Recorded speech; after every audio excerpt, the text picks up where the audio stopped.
Good Tuesday morning, and welcome to Ice Age TV. Come on, pups. Wow, it's raining. Come on, pups. This has to be a fast walk to the barn shop this morning. Come on, puppies. Let's go. Come on. Yeah, you're watching the Internal Combustion Engine Age TV with the morning conversation, usually about a 30-minute discussion. Come on, Scout. So I have no desire to be hanging out here with these downpouring rain on me. Yeah, see the outfit. You live up north here, and it's not like living in the south. You got to constantly be gearing up for the nasty weather. Come on, Scout. Here he is. So let's get the heck out of the rain. Wow, it just literally started downpouring up here. So and once you get wet up here, and you're wet all day, you just freeze and get sick. Yeah, not a good thing there. So kind of get the day going. And what are we talking about today? Pups, turbo heaters out, other heaters out, motorcycle still sitting here. I'm blown away. I as an individual have priced this motorcycle to giveaway price. Right now I have this motorcycle advertised for $12,500. This motorcycle, whoever gets this bike, I mean, I am stumped that I'm giving the bike away. This motorcycle, if you go buy it brand new, you're going to be at 15, 16 grand with nothing on it, meaning no exhaust, no side bag, no crash bars. This motorcycle basically has close to $18,000 in it. I'm going to say conservative, 17 grand. Has a special little back seat here. This is add-on. So 12.5. But yeah, I know it's the cooler months, and people are like, "Well, I don't want to buy a motorcycle right now." Okay, well, wait till next spring and just pay $5,000 more. I mean, beyond believable.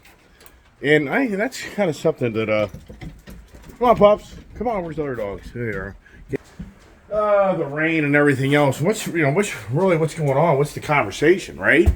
Well, the conversation today is oil. I got to think to myself, wow. I don't think I've ever really talked a lot about the theme of oil. And I got to thinking this morning, turn the heater on here, it's cold up here, and I'm wet. The dogs, where's the roll call, right? Roll call time, right? So, yeah, I'm a little riled up on the motorcycle. And the reason I am, wow, my Harley just fell down. See here? Got my Harleys up here. Don't do that, they're all laying down. Yeah. We'll leave them there for now. Look at the John Riggins special beer. Lighten up, baby. Can't see it because it's too dark in here. But yeah, the reason I'm kind of a little riled up on that motorcycle is, I've got a bunch of things for sale on ATV Trader, Cycle Trader, Craigslist. Nothing. I mean, over the last 2-3 months, I've been advertising some of my stuff I just don't need to sell. And for the most part, nothing. I mean, a little bit, but mostly nothing. What does that tell you? That so tells me that people are not in good financial position. But how do you read through that? I mean, I gotta get my other heater on. It's cold. Brr. I mean, really. I mean, that's why I kind of feeling on my Indian motorcycle. I had that bike originally listed for $14,900. Nothing, goose egg. $14,500. I had a person a little interested, 14 grand, $13,900, then $13,500, and then $12,900. Now another $12,500 that motorcycle. I think I have a couple that's gonna buy it. I think, but until they show up with the money, who knows? I don't know. I mean, so the bike's still advertised because I need to get out of town. I really wanted to sell that motorcycle before I left town, but I don't think it's gonna happen. So what I'm trying to radiate to you right now, more or less, is. It really seems, yeah, here's we're going to talk about oil, but before we get to that, so here's some things I found out yesterday. So if you listen to my conversations, I was talking yesterday, believe it or not, I haven't even had a cup of coffee yet. Yeah, I brought a cup of coffee with me. I haven't even had any yet. So I need to have that, right? Yeah, I do. So hold on, people. Look at the dogs and get some nice coffee here. Right? Yeah. So before we get to the oil conversations, I just got to remember what I was thinking yesterday as the day progressed. So trying to read the markets and the industry of so many different industries. It's very challenging. And I was telling you yesterday how I reached out to one of my Honda Power Sports sales guys, and he told me, they sold 150 units back 6-7 months ago, but they sold 60 units last month. But for him, he was like, it's a supply chain issue. Well, I talked to the manager yesterday, who's I'm a good friend with, and he's like, that's not true. We have 120 motorcycles sitting here, and everything that comes in goes out the door instantly. It's like, no, people have pulled back. People have pulled back, no doubt. But they're not having to give away motorcycles because not every brother has these brand motorcycles. There's a lot of dealerships, got shortchanged. If you're a multi-brand dealer, some of the manufacturers just kind of abandoned you and just gave their only line dealer the product to support them. So here's the message. No, people are pulling back. They are pulling back, and we're hearing that throughout the markets and everything else.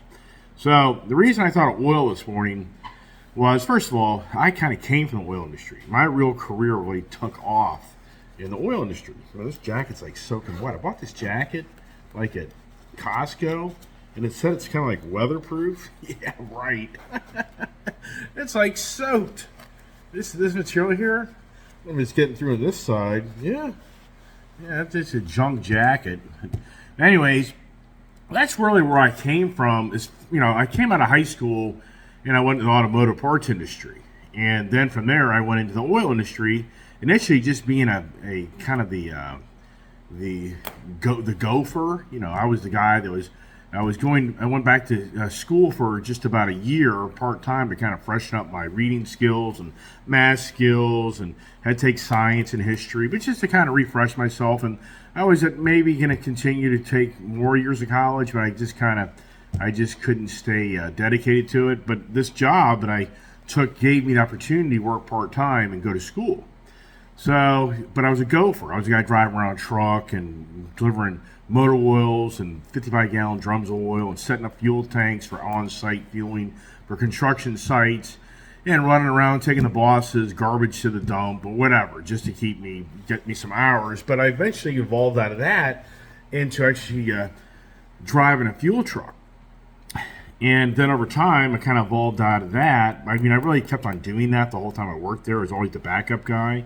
But then I evolved into being assistant manager of a home heat and oil company. And that's kind of where my sales kind of started taking off from that point. And then, literally doing door-to-door sales and doing trade show sales. And then eventually I evolved into commercial sales, which is a whole other aspect of how my career was really do or die. And that's why I talk about the Think and Grow Rich book, because that was a key book that I read that really kind of gave me the foundation to figure out how I could survive, because I really wanted to be a commercial salesman because I could make good money, and it was a change of career from driving a tractor trailer and tanker truck all day long, and just very labor intensive job and just very challenging, and I just didn't want to do it for the rest of my life. I always felt I was bigger than that, and not criticizing any truck drivers. That's a very challenging job. Anyways, so I thought to myself this morning, wow, oil. I don't know. I talk about oil here and there, but good Lord, I came from the oil industry. But I think to myself, there's so much negativity of oil, of the fossil fuels. And I just think, if you kind of just step back and say, all right, all you negative fossil fuel haters that look at fossil fuel killing Mother Nature and killing the humans, I should say. The list goes on. The Exxon Valdez, oil spill in Alaska that killed all the fisheries, and the BP oil spill in the Gulf that killed. Yeah, I get all that. I'm not here saying that oil is a clean thing. It doesn't have its challenges.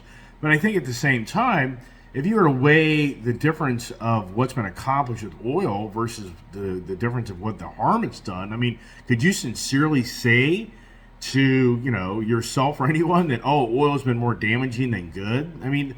Where would we be today? I would be so curious to hear anybody on my YouTube channel to answer, where would we be today with we never figured out how to get oil out of the ground, extract the old dead dinosaurs? Is that the theory, that the millions of dinosaurs used to roam the earth and that's their the remains turned into oil, I guess, whatever? And so, yeah, so where would we be? I mean, really, where would we be? If we were so reliant on animals, I mean, energy is all about transportation for the most part. I mean, it goes further than that because you have heat and products and everything else, but it was the ability for mankind to get from point A to point B much quicker. That's all the oil, that's really how the oil industry kind of took off. Coal, fuel, energy. And if you go back to earlier days in civilization and you had all these animals that were the transportation, what are the stories in New York City and San Francisco and other places where the horses were dominant in carriages and the streets were just filled with manure and urination and oh my gosh, can you even imagine how many horses would be here or whatever? I mean, there were like 22 million horses here in this country back in the early 1900s that were being used for the war. We were shipping them over to the war. That's one of the things that the Germans were trying to infiltrate our country back in the early 1900s was to try to spread anthrax and kill the horses, not thinking about the consequences for the humans. They just about accomplished that because we were a big breeder and shipper of the military warfare for the European war with Germany, and it was all about the horses. But the whole point is, with oil, take the oil away. Take it away. What are you going to have? And I think to myself, what is the foundation of the major infrastructure of these countries? I mean, we already know Saudi Arabia, but then you go look at Venezuela. I mean, oh my gosh, yikes, right? Yeah, we're going back to Venezuela right now to beg for oil. I mean, beyond believable that we're going to go appease Venezuela, which is just really a dictatorship country. That's what I talk to people I know. I say it's so aggravating that when we get into talking about the illegal immigration, and I say to people that are around me, I say, what's maddening to me about that is what people don't stop and think about. When you support illegal immigration, you support the dysfunctional governing bodies of other countries. You're supporting the governing bodies that do not want to take the monies that they collect from hardworking citizens and then provide them with services and the welfare and well-being of their country. So the easiest thing for them to do is to tell these people to leave, so that these select governing bodies like Venezuela can enrich themselves to the hilt while the people starve and have poor health care systems, poor social systems, the whole education, everything, because they're the governing body's a dictatorship and they're taking all the money to enrich themselves, but yet the people want to leave and come here to have a better life, and people look at me and you or whoever supports, non-illegal immigration, who supports legal immigration, they look at us as being crude and rude and an idiot. But it's like, no, you're having all backwards. You're supporting the governing bodies being able to treat people in inhumane ways. We need to, totally lock down these governing bodies in these countries, and they have to start taking care of their own.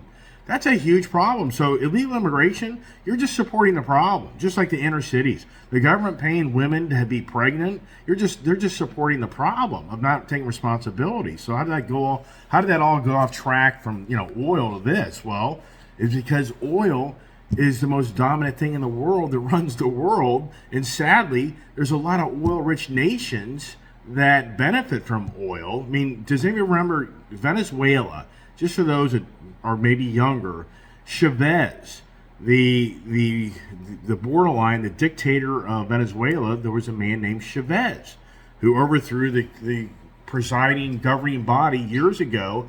And this guy Chavez, he wanted to help the country by giving the oil profits to the people, which he did when they had when the barrel of oil was a strong value. He was able to take the oil monies that they produced and he would share it to help the communities of Venezuela. Well, over time, the oil markets changed, and as the oil markets changed and had less value, that was much more challenges to sustain that type of governing style of your country.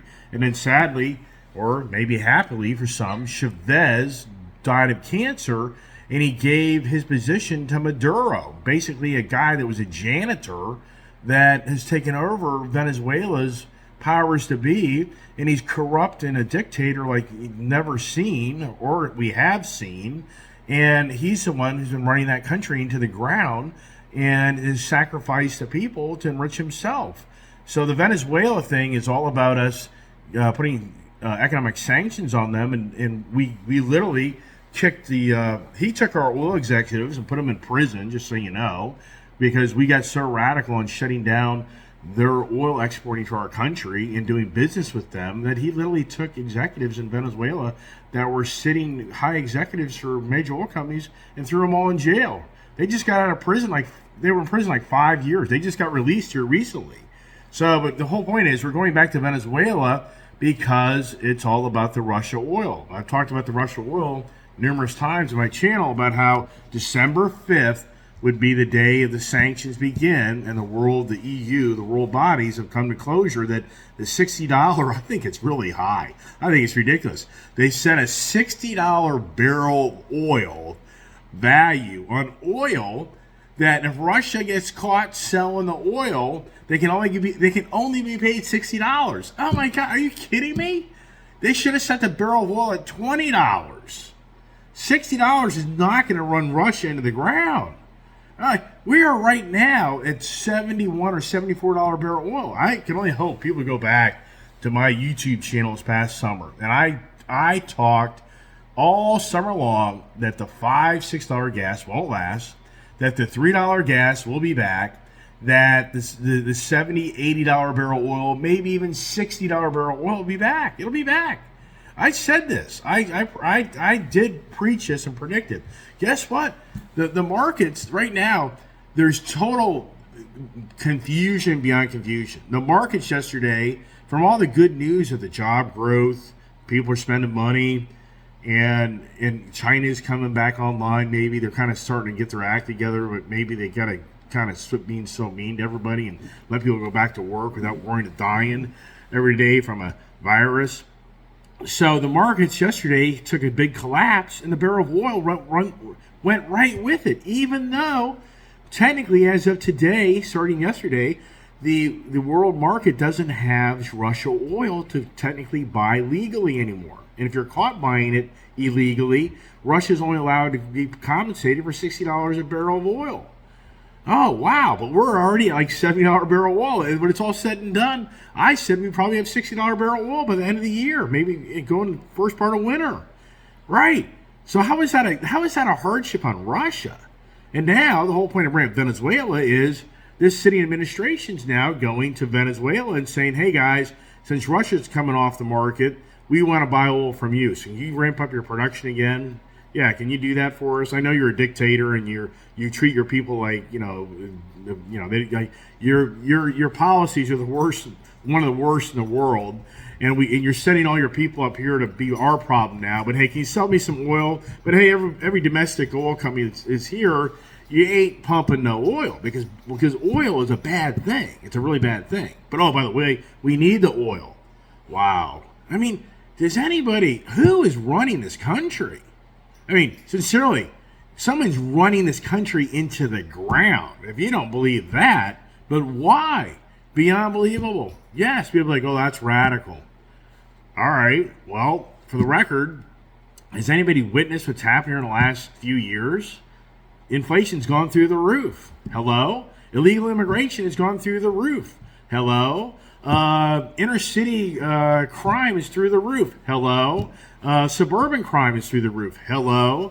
There's less police people. There's less people want to be law enforcement. Hello? I mean, let's go through the list. District attorneys do not want to persecute people anymore for what they consider minor offenses. Some good, he goes and beats the crap out of you. It's not a big deal. And he steals your car and wrecks it. It's not a big deal. He gets to go back and do it all over again tomorrow. I mean, hello.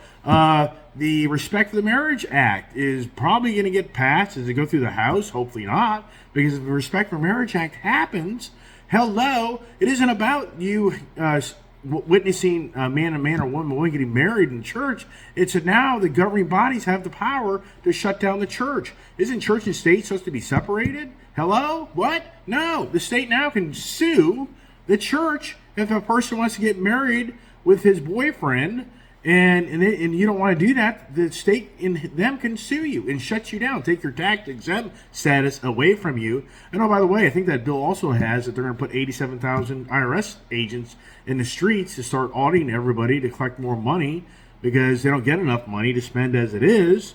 And instead of hiring 87,000 Border Patrol agents to shut down all the illegals, they're going to live off our government that needs more money. That idea isn't a good idea. That's a terrible idea. I mean, oh my gosh. So, yeah, it gets political. But at the same time, we're part of the problem. We're all sitting here witnessing as people go and vote, people in office that support these radical type of movements. How do we change that? Wow, challenging. I have people that are like, well, we need the independents. The independents don't have the lobbyists downtown to get the powers to be, to get the monies to be. The lobbyists need huge monies to go fight the GOP and Democratic Party. Yes.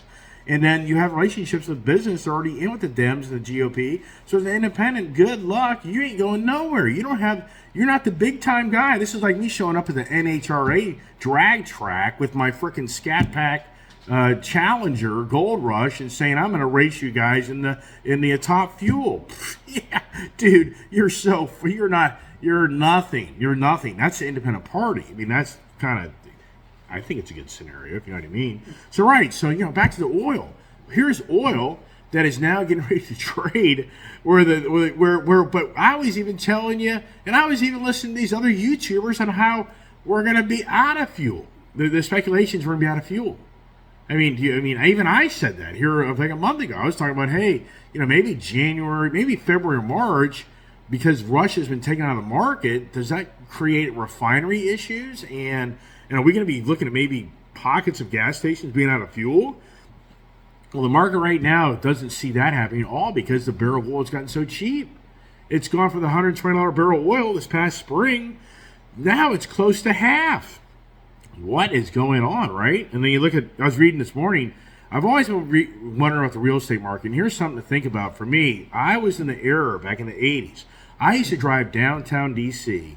and fill up huge holding tanks with number 2 diesel fuel, heating oil. And I'm not lying. I used to go to D.C. and I used to take a tanker truck, and these buildings, these big, office buildings, apartment buildings, they have typically natural gas to heat their complexes.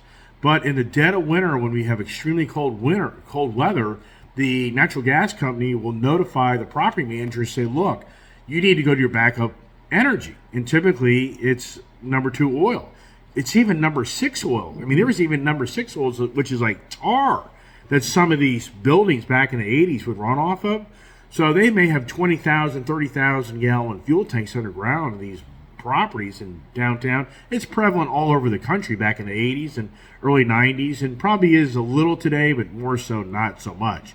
But the whole point is, you would have the natural gas company jack their energy bill by quadruple to force them to heat their building with an alternative fuel, which would be oil for the most part.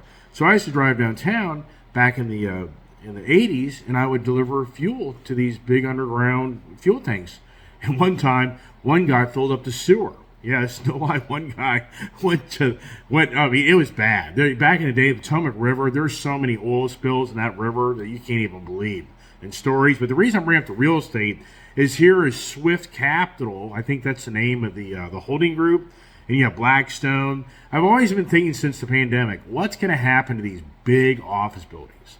And if you watch me when I drive around, I even talk about these empty office buildings. And these massive office buildings have been built since the pandemic. And where is everybody? So here's the thing.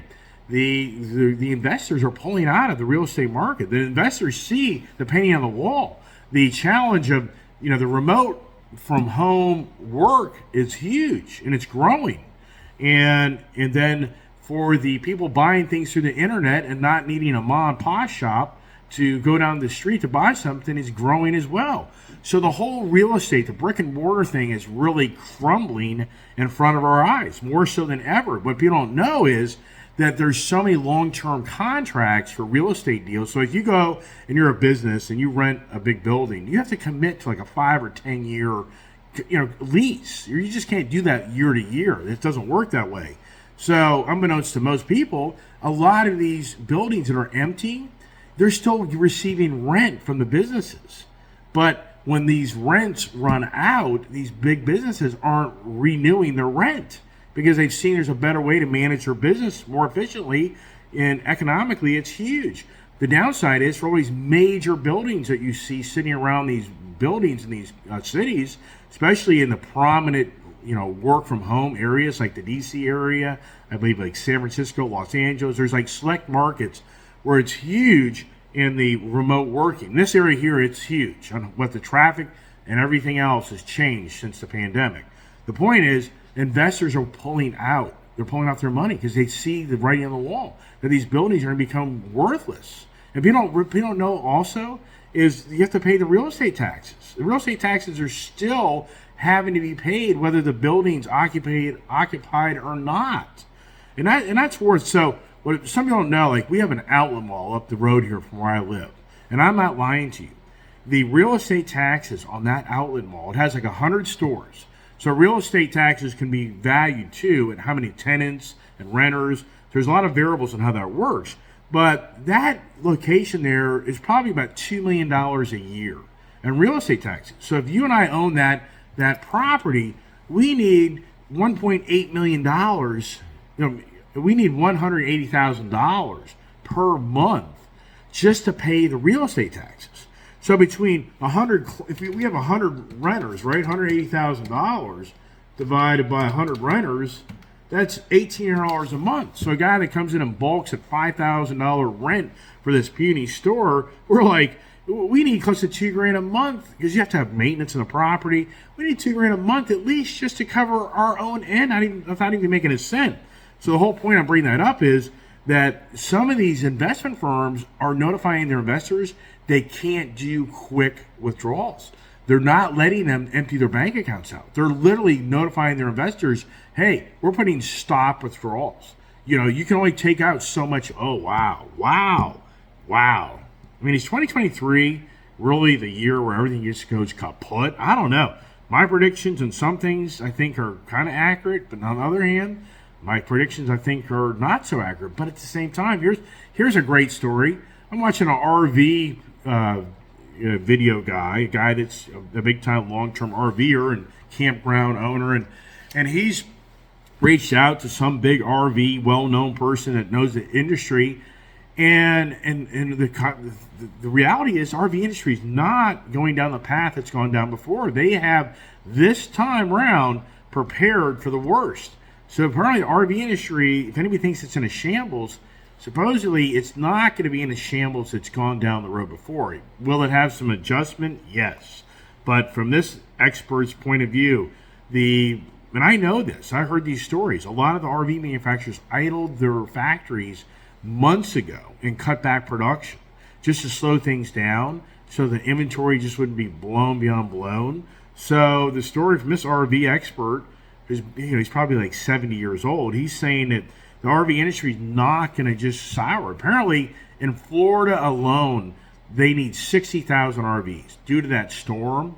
There's so many RVs that have been destroyed from the Ina, I can't even remember the Ian, I think it was. So apparently there's like 60,000 just RVs just in southern Florida that are going to be sold because of damage done to them. So the whole message in the RV industry is, don't expect that your RV is going to be worth half what it was when you bought it, and don't expect to be going to an RV dealer and get an RV for half of what it used to be. It'll probably be some, moderate discounts, but it's not going to be the fiasco. That's what they say. There's one story after another. There's so many people now coming out. They're just saying, that, just like the used car market.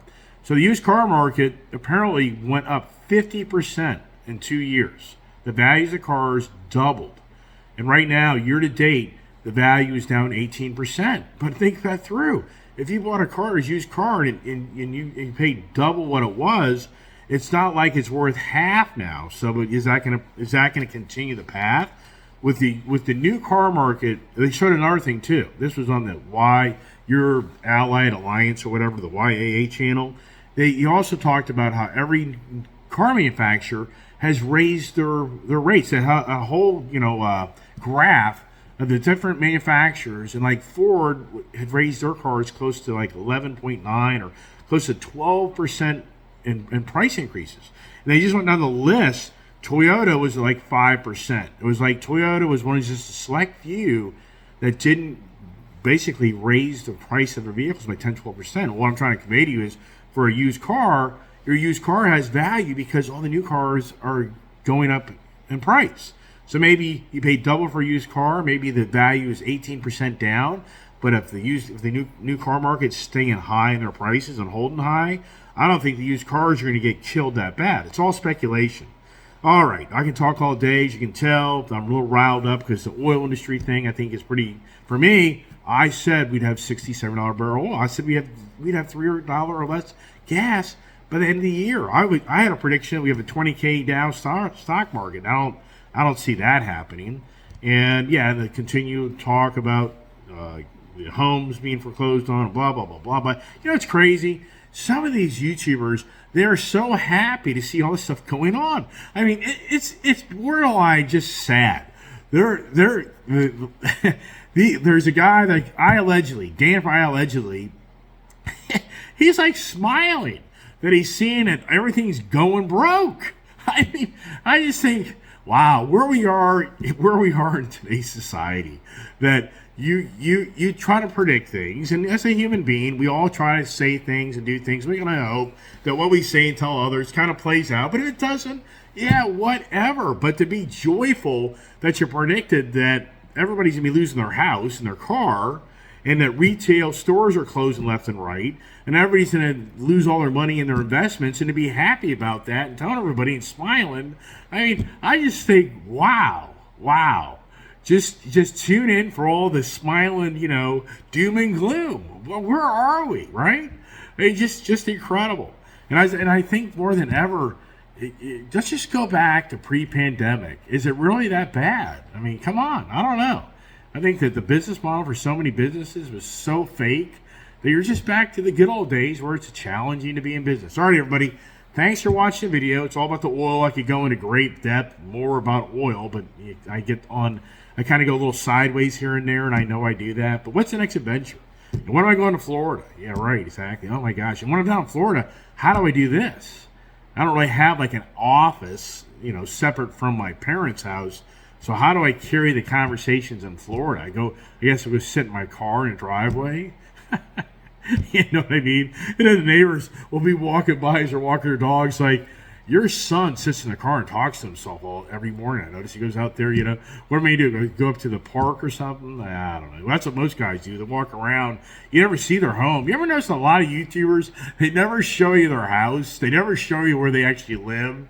I mean, you know what I mean? It's just like the I allegedly guy. He probably has a McMansion property house.